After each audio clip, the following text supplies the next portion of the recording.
Heidi, sailing through uncertainty. We're all very excited about the project. And DSG is known for its focus and expertise on inclusivity and cultural change. What does this project mean for you? How does it align with DSG's kind of objectives and mindsets? Go straight to the heart of what we're looking to do within the sector, what we're already doing and where we're looking to take it forward. And it's wonderful to be working with organisations and entities who are committed to this in terms of getting seafarers to undertake the survey, but also to be looking at that broader stakeholder spectrum as well, so that we're really hearing insights from across the maritime ecosystem, if you like.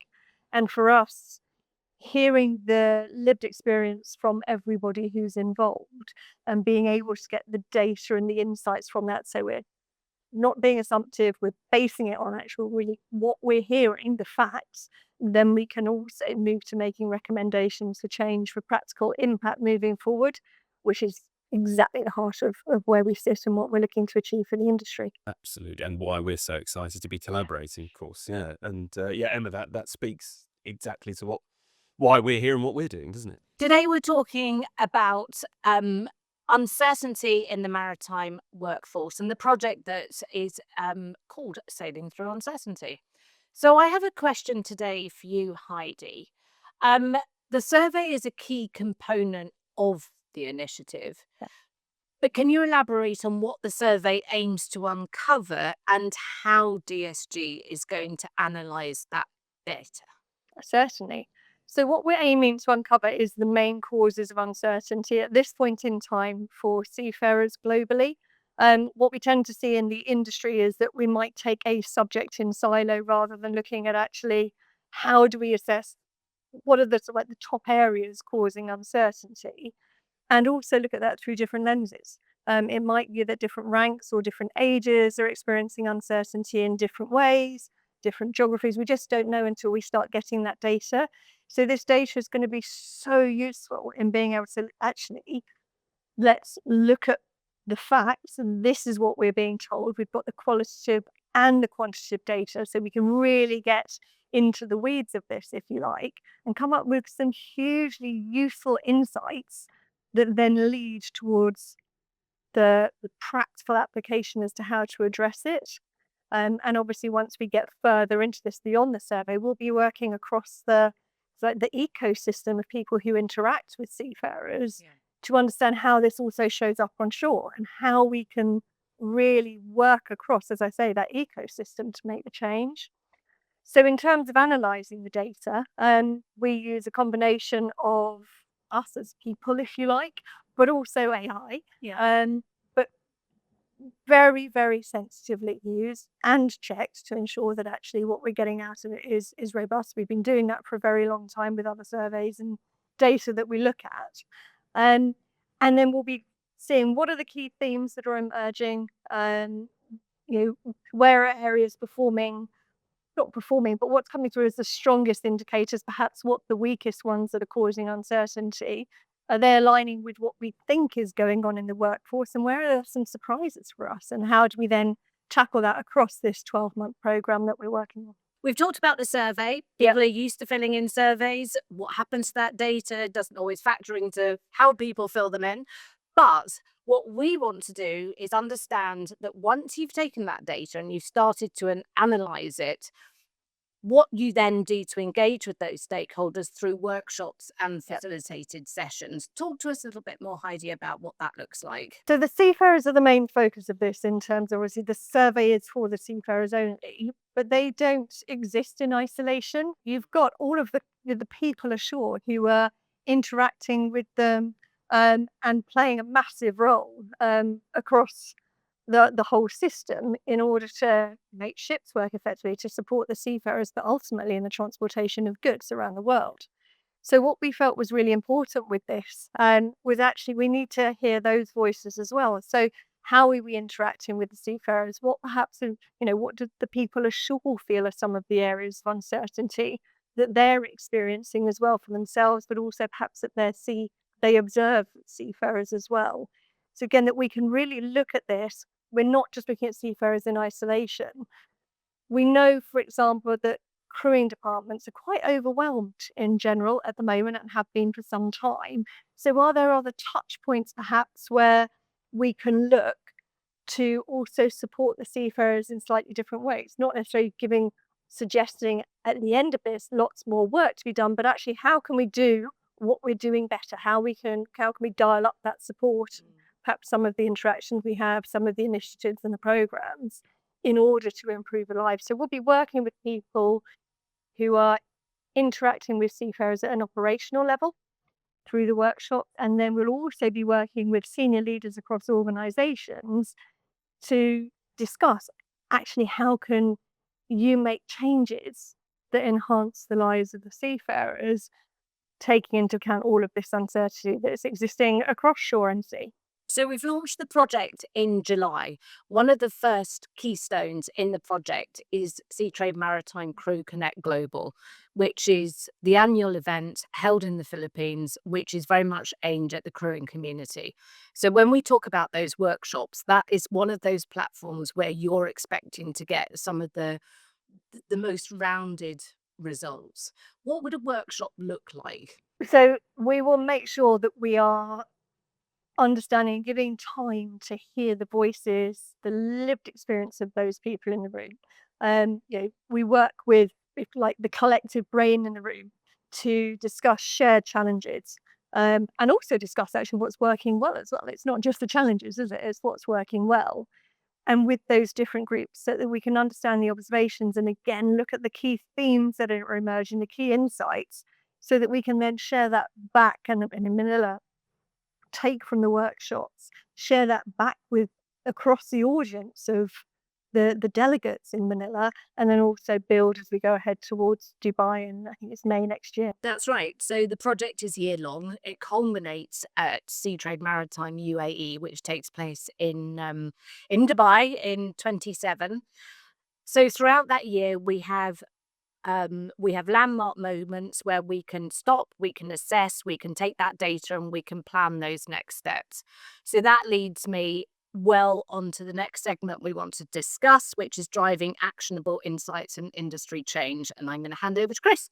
Thanks, Emma. As we say, driving actionable insights and industry change is a key part of why we're doing this. So Joe, maybe you could talk to us a little bit about gathering. We talked about the importance of gathering insight from seafarers and shoreside staff. Why is it important that we get both of those perspectives? If you're going to try and achieve change within organisations and the wider sector, the best thing is to have evidence-based insights that are then credible. So if you're trying to speak to whether it's people on board or ashore and recommend this could work, this could help to address elements of uncertainty, then backing that up with rich evidence-based insights is much more compelling. And to only have one slice, just shipside or just ashore, you're not getting the whole picture. And you need the whole picture if you're going to move that change. So the richer the insights, the more likely you are to get people on board. And this is a very practical sector. They want to do things to make them better in real life, lots of pragmatism. So the other thing that the data does is give really live examples. We're moving away from theory, abstract principles to this is what works. This is what a crewing manager needs to do. This is what an operational manager needs to do. So you're really getting a sense of, I know what's going on that's affecting your uncertainty. I've got an evidence base that proves what's really affecting seafarers. And I've now got some really live examples about what will make a difference. So the richer the insights, the better the action. And I assume as well that those who are looking to take those actions and implement them, knowing that they've come from like-minded professionals in similar situations and not having the temptation to say, oh yes, but that wasn't from people like me in my role, is invaluable, right? Because you have that connection. Absolutely. So this feels like me and my lived experience as well. Absolutely. There's this notion of credibility that if somebody's talking about uncertainty and they're relating it to a bank, you tune out. If somebody is talking about uncertainty and they can reference an organization or a practice on board that you think, yep, I believe them, you're much more likely to tune in. And relevance is an absolute keystone to moving actionable change. I believe it, I know how to do it, I will do it, is sort of that chain of moving from principle to practice. We always think inclusion's a doing thing, not just a thinking thing. So take it to doing, and you're really going to start to make a difference. And after all, a project like this, it's driven by wanting to get out of chatting about it and into something that makes a difference to those seafarers who make the industry churn. It's about people on board. So let's do something real rather than just talk about it. Absolutely. Yeah. So let's fast forward to we've completed the work and we've gone through your first kind of annual round of this project. And we've got some tangible outcomes in front of us. What does that look like? What do we mean by tangible outcome? So we will have analysed the data that's come from the survey, and we'll have some very clear patterns. We will have spoken to people at different levels ashore. So whether that's crewing managers or somebody running the business, right at the top of the pile. We then bring those together to say, how can we synthesize this to really look at a limited number of tangible actions that can be taken at different points within that ecosystem? So whether you're a captain aboard thinking, these are the 3 things I need to do to change the culture around here and to reassure people so there's less uncertainty on board, I know what they are and I know how to do it, right the way through to some clear, tangible actions for somebody who's investing and making the decisions about the direction of the business, and they choose to double or triple down on spend action in a particular area. And we're not guessing anymore. Evidence-based actions at different points. So what you will get from us is that synthesis, some very clear recommendations, and the how. This is how you implement them. And it'll be nice and bite-sized. Of course, we'll have a rich digest, lots of data, but we know people are busy. So we're also giving really nice snapshots that say, if you did 3 things, it's these. So Amazing. dead easy. Very good. And of course, one of the reasons why, and we've mentioned this before in several areas, but one of the reasons we're working with so many partners already to get this message out, and hopefully many more as people start to understand what this project is, sharing that tangible outcome with as many as possible, because this whole project is about trying to raise the bar for everyone, right? And I think that's absolutely crucial. So if anyone's hopefully watching this, listening to this, and thinks, I'd love to get involved with that and help amplify it, please do. The door is wide open from all of us, right? Absolutely. And there's a contagion, isn't there? If people start talking about it, word gets out, but then action's contagious too. So that and we will be convening together very senior leaders right the way through to seafarers, right the way through to people who are operationally facing off and talking to each other. So there's something about peer pressure in a good way where we want people to egg each other on. We're doing this. This is what we've learnt. And also being a bit generous about, here's some practical examples. This is the bit that made a difference for us.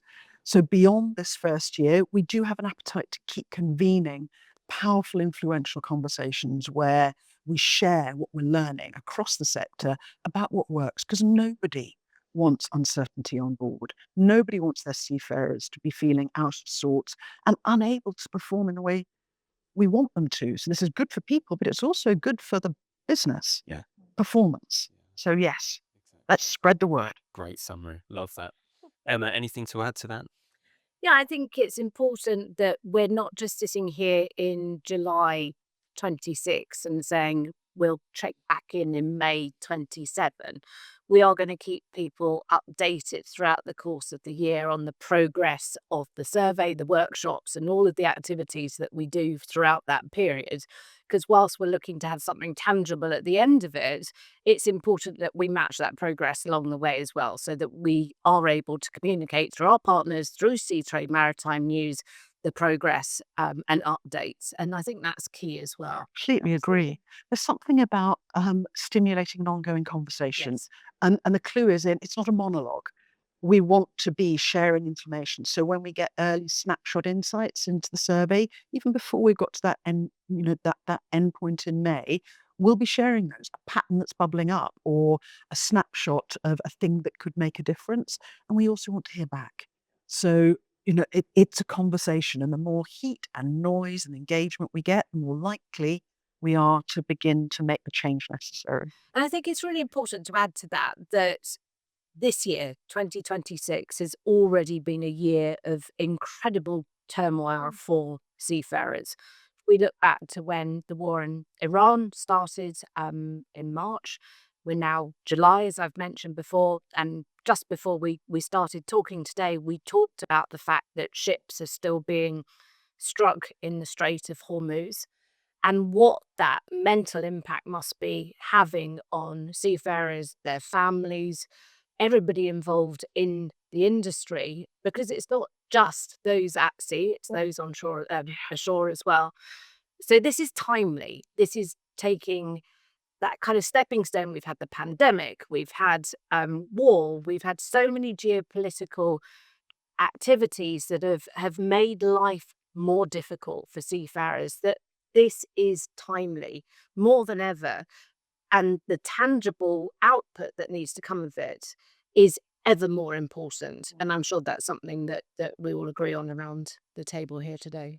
And if you look at the latest PIMCO report, it's a case of, well, we need more officers. We're predicting crew shortages. So obviously one of the primary focuses on, well, what can we do for the seafarer population now? But if we want to be attracting seafarers into the future, we've got to make some changes and really work towards having a resilient and engaged workforce. And to do that, we need to do all we can to actually understand what's going on, what causes this uncertainty, and how collectively, and that's why I love this project, is because it's collective. Yeah. And it does span so many people, so many stakeholders, that actually that's where we can get some real value and make change for now, but also for the future, because we know that we've got a bit of a struggle on our hands. And the whole face of the sort of like going to sea, the reasons for it have changed so much, and continue to do so. So I think it's wonderful, but to make it as far reaching as possible and look ahead. And purposeful. Yeah. That nobody here is interested in going through the motions. We're not asking questions for questions' sake. Yeah. We're asking questions that will have a tangible impact on people experiencing uncertainty. Emma, you were very, very clear about how much is going on. If we just chat about it, it's a bit of a dereliction of responsibility. We know how many people want to make this better. So let's understand it enough to make it better, rather than just talk about it. Actually, on that point, Jo, how long will it take someone to fill in the survey? I'm going to defer to you, Heidi. Couple of minutes. It's not long. It's a brief survey. We've kept it as brief as we can, whilst trying to get rich data from it. So it is literally a couple of minutes, and it's available online. Super easy to do. Super accessible. So easy. Brilliant.